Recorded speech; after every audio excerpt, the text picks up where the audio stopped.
Hey guys, welcome back to Hands On channel. Today we're taking a look at my 81 Chevrolet C30. It's a 1-ton Chevy with a 454 here. So I just picked this thing up recently as a project to kind of make a nice tow rig out of it so that if I need to pull some bigger, heavier loads that I can do that. One of the issues that I had with it was driving it home. Of course, I noticed a few obvious things, so I'm just going to start listing off some things that I know that are going to need to be addressed. For one thing, by the time I got it back here, and it was only about maybe a 10-mile drive, but by the time I got it back here, this rubber hose right here, that's just basically a plug that caps off this. This must have been an option for some other option truck or whatever, and they just put a cap plug on that thing, and when it gets hot enough and the water level's full enough, it starts spewing out here. So just check the radiator fluid, and it's way down past that. So right now I should be able to correct that, and for short term I'm just going to put a piece of hose on there with a plug, because basically what I want to do is be able to seal this thing off right there where I know the obvious leak is, and then pressurize the system to see if this radiator is good or bad or what, because I started thinking about it and looking at it, and sure enough, it's a copper. You can see it's an old school radiator. So if I can make this thing work, it's probably better than the ones that you can go buy today that have the plastic sides on them. So if this thing's fine and it works fine, then I'm going to go ahead and use it. Run what you brung kind of a mentality here. But another thing that I noticed that's obvious, and the previous owner told me about this, this fan clutch has given up the ghost. It's not moving near enough air. It's way too easy to move. It shouldn't move that much after you let off. It should pretty much instantly stop as soon as you let off of, when you're trying to flip it and make it spin. So if it's moving too easy, that means that either the fluid's leaked out of the fan clutch there, or something definitely is wrong with that. And I did a little research last night, and on Rock Auto, I was about to buy a brand new fan clutch for this thing, and I thought, wait a minute, I've got a 350 Chevrolet one out there sitting in my shop that I know is good, so why couldn't I use that if the part number is the same, So I cross-referenced the part number, and it was the identical part number. So anyways, we're going to rock and roll and continue forward with that, and put one off of a 350 on here. There's no difference apparently. As far as the other things that I know of that are bad on this truck, I know for sure that it's got a master cylinder issue over here. One of the things I noticed when I was checking the truck out was when you flip the master cylinder lid open, it's way too easy. Normally on these old Chevys, you have to have like a flat blade screwdriver or get prepared to really get your fingers pinched in here, but this one is just way too easy. So either this rod is bent or the gasket's been compromised or something, but what happens is when the brake level is fluid is full where it's supposed to be, and you get to driving around and the stuff gets bouncing around, it starts dripping out around the edges here. So I know the top is not sealing up, and it's got another brake issue as well that I didn't know about. But when I was on the road, I noticed it was pulling a little bit to the left, and I thought, okay, what's this? Well, I thought maybe an alignment issue or something like that, but as it turns out, when I got home, because the truck was overheating and I seen steam shooting out of that spot over there that I showed you we're fixing to repair with a plug. Anyways, when I noticed all that was going on, I got the water hose and I started cooling it off. But as I brought it across here, I hit this wheel right here and it steamed. And I thought, huh. So I sprayed it again and it steamed again. So then I started looking around, and sure enough, this caliper here is stuck. So that explains why it was pulling to the left and why the brakes were acting a little weird and stuff. So I know we're going to need to do some brake work. I've got a whole bunch of stuff in my Rock Auto basket. I've got new brake pads for the front, new shoes for the rear.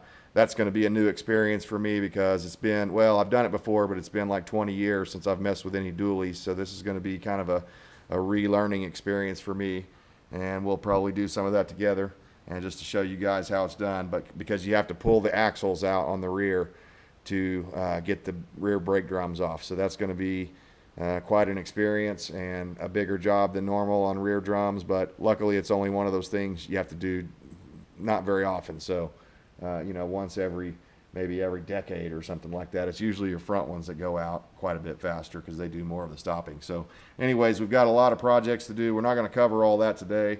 I don't have the parts yet here for the brake job, so we're kind of waiting on that. Another thing I noticed is that when I'd get up about 45 miles an hour, it was shaking like crazy. the previous owner told me that these tires were put on and they're like good used tires, but they never were balanced.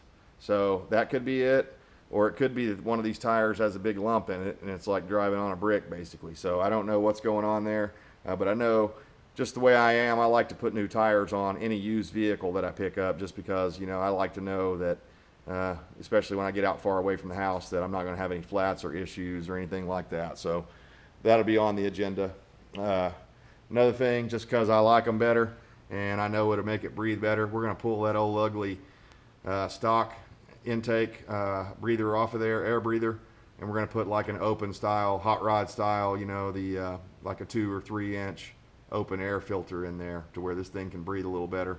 I've got spark plugs, wires, several other things, tune up, cap and rotor. I've got all of that stuff on order, and I'll be doing all of that stuff on this vehicle. I decided for now to wait on the water pump because technically it's still working, and I want to kind of just get this thing to a place where I can see if I want to invest more or if I want to sell it or whatever I want to do with it, you know. So anyhow, that's what we're working on. The good things are the clutch feels good, the engine fires right up. I mean, the only time, got to tell you about this, I left the radio on, and the previous owner, I didn't realize this, they had the radio hardwired in, you know, straight wired into the battery circuit. So the entire time I was out off grid, the radio was on, and it pulled that battery down to like 9 volts. Wouldn't start, of course. So I charged it up, and I thought, oh man, I probably killed the battery. But so far, so good. It hasn't died yet. So +1 for super start, whatever that AutoZone brand is or whatever. But you probably heard it when I pulled it in. There's a header gasket on this side leaking. Sounds like it's coming from up in the front. I did quite a bit of research on that because I've had headers on other engines and I get tired of changing header gaskets. The consensus was the best thing to do is use factory intake manifold gaskets on that. A lot of guys on the forums were saying, oh yeah, just get the factory intake, the factory style intake manifold gaskets and put them on your headers and you'll never have a leak again if you torque them down right and all that stuff. So I'll probably end up, I don't know if I'll have to buy new bolts or not, because a lot of times they rust down there by the headers, and I may have to buy new bolts. Hopefully none of them break when I pull them out. Hopefully I don't have to, yeah, I probably will have to remove this air conditioner, at least pick it up and get it out of the way so I can get down here to it a little easier. But I'm going to do all that stuff at the same time that I do the tune-up, and hopefully that'll tighten everything up here. And I don't know if I'm going to change that gasket out over there because it's not leaking yet. I may wait till it leaks. I may go ahead and do it during the tune-up. Depends on how smoothly this one goes, I guess. So anyway, stay tuned, guys. We'll get set up and I'll show you couple little small things we're going to do here for zero money because I already have the parts on hand. Okay, we're going to take this old crusty thing off of here. I can see the clamp is rusted. It's been leaking so long.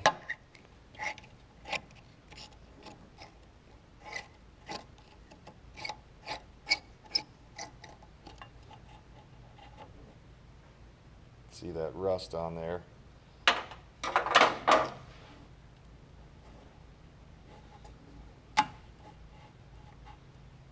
Extreme monkey grip. Twist that right off. If not, you can get a pair of channel locks. Carefully do it. So this, I believe, is what our problem is. It could also be this fitting up here has formed a leak right in here. I don't know. I don't see any obvious problems with it or anything. I'm going to wipe that down.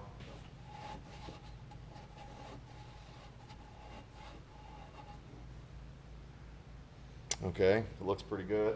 Keep in mind this is just a temporary patch job to see if this is going to be a viable option here to use this radiator, or if I'm going to need to get a new one. Okay, we're going to have to get a little tech lube on this thing. And if you don't know what that is, that's just spitting on it.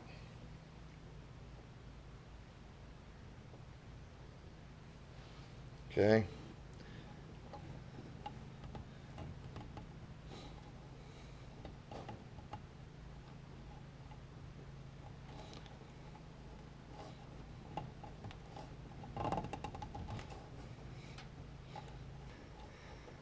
It's not on there as far as I'd like it.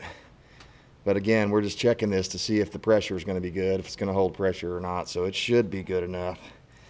And now, step 2 of my rig here is I couldn't find a plug, of course, for that size. So I'm going to use this old socket for a moment.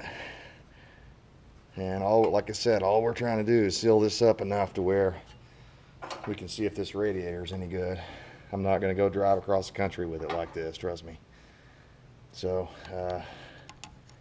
to get you out of a bind, no, you could do that, get you down the road to the parts store. And even though I don't like them, I probably will buy another one of those rubber plugs like that just to make sure that I get a good seal right there. And I got another new clamp here, stick right here.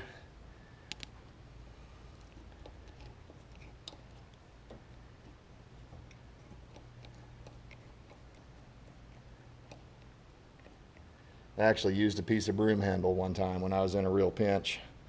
Okay, so that should work. Next up, I'm going to get in there and try to figure out how to either get I was thinking about it. I might not have to take the fan shroud out if I can get all the bolts loose that go from the fan blade to the, what's the damn thing called? The fan clutch. If I can get if I can get the bolts between those two pieces loose before I take them loose from the water pump, there's a possibility I'll be able to kind of get the fan clutch out of there without removing this, but I don't know. It's pretty slim because there's not a lot of room there. On a 454, the engine sits farther forward, so it's less room there. On a 350, you can wiggle it up out of there, so that's strike one against the 454 there, but that's just the way it is. So anyways, we're going to get into that, get set up for it, and see if we can either remove this, get it out of our way where we can work on this, or we may have to remove it all at once. I don't know how it's going to go. We'll find out. Okay, so I was able to get the fan clutch out of there without removing the fan shroud. I just had to take it apart in two pieces there, basically removing the fan clutch bolts from the fan blade and then leaving one in so that it didn't get all in my way while I removed the bolts that connect the fan to the water pump, the fan clutch to the water pump. So hopefully that makes sense to you. There is a way to do it without taking the fan shroud out, and I recommend that because it's just kind of a pain in the butt to take the fan shroud out. My plug so far is holding. Of course, I don't have any pressure on it, and I just filled it up with some water, and it's kind of gurgling down in there. One thing you can do is squeeze the upper radiator hose a little bit, kind of get some of that out of there. And before I put the cap back on, we're going to start the truck up and see if I can see flow in here. A lot of times in these older 350s and at least in 350s, I'm not sure about 454s, but I'm assuming the same principle applies. You could actually see flow. And if I see good flow, that's going to be an indication that my water pump is okay. So we're fixing to fire it up, check it out before we cap it off. We're going to do that, test for flow, and make sure and get all the bubbles out of the system. Probably have to add a little bit more water to the system just to top it off. And then we're going to let it run until it gets good and hot, and hopefully with the new fan clutch. And oh, I want to show you something that I found on this old fan clutch. When I pulled it out, this spring-a-thing here, this little coil spring, let's see if I can get it back over. Now it's in the groove where it's supposed to be, but it was like this.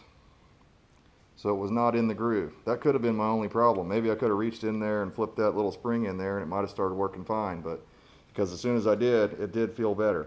So I don't know what's going on with that, but I figure if it popped out once, it'll probably pop out again. So I went ahead and put the other one in there that I know is good off of the 350. So we're definitely climbing in temperature. I'm going to go step outside and check and see if that plug is holding.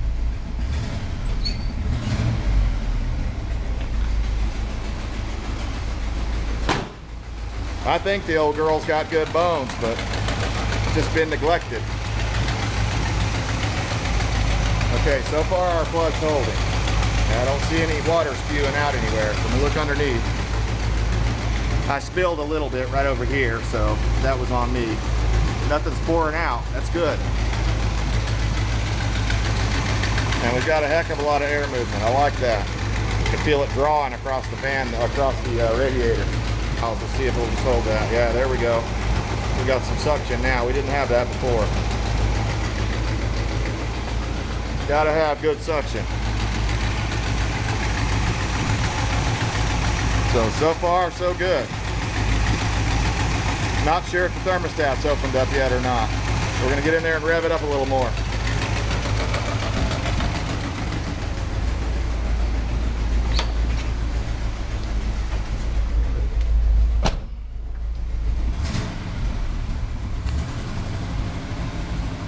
take a look down here. Oh yeah, we're at half temp now. It's right at half.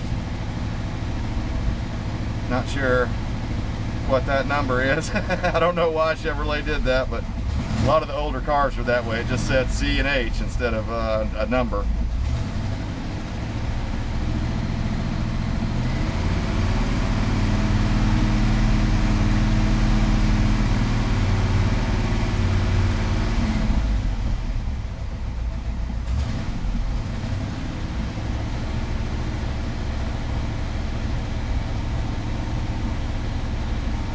Okay, I think that's going to be a good little temporary fix, and we should be able to at least hold pressure in the system here, because we're up to half temperature. That's about where normal operating temperature is on this thing, and it's a pretty damn hot day today, so it should be, she should be plenty warm.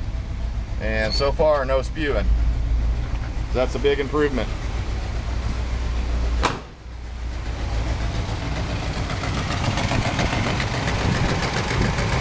Oh yeah, she's pushing a lot of air, keeping that engine a lot cooler. We just made a huge improvement there, guys. So this is not a permanent fix, but what that's telling me is more than likely my radiator is okay. So that just saved me 120 bucks or so right there. So I'm happy about that. I will get a proper plug for in here, because that could be dangerous. You know, that could shoot out of there. My hose wasn't the right size, so I'll get a new plug for it. Head over to AutoZone or someplace and pick one of those up and clamp it proper, and then we'll be on to doing the header gaskets, the brake job, stuff like that, and hopefully oil change, obvious stuff, tune up. Hopefully we'll be able to get this girl rock and rolling down the road, pulling a big heavy load. All right guys, as you can see, we got that old air cleaner off of there. Got a high performance one on there, so I'm sure the horsepower went up about 20 horsepower at least, probably about 50 torques. The fan's blowing good. I've been letting the thing run here, and I even squirted some B12 down the throat of the carburetor with the engine running, you know, at about 2,000 RPM, just to clean it out, and it seemed to smooth it out quite a bit. I've still got that exhaust leak, of course, and I found a place here. I don't like how they ran the fuel filter right on top of the valve cover. That used to be pretty common. On these Quadrajets, the fuel filter would clog up in here, and then guys would put an external filter in. I'm gonna get rid of that, put the factory filter back in for now, and that'll be nice, because you don't want that fuel filter sitting there on top of a hot engine like that, preheating your fuel, not good. So we've got it running a lot better. She's not overheating so far, and we've got us a nice big new air cleaner. Now the breather itself is bad. I'm gonna have to get a new one, but I've got the air cleaner on there, so at least now I know what size it's gonna be, and it seems to be working well with the Quadrajet. I had to stick this guy over here off to the side, just so that until I get a push-in breather for that. So anyways guys, so far my little patch is working, and I'm really happy with how the truck's running. So appreciate you tuning in, and until then, we'll see you next time.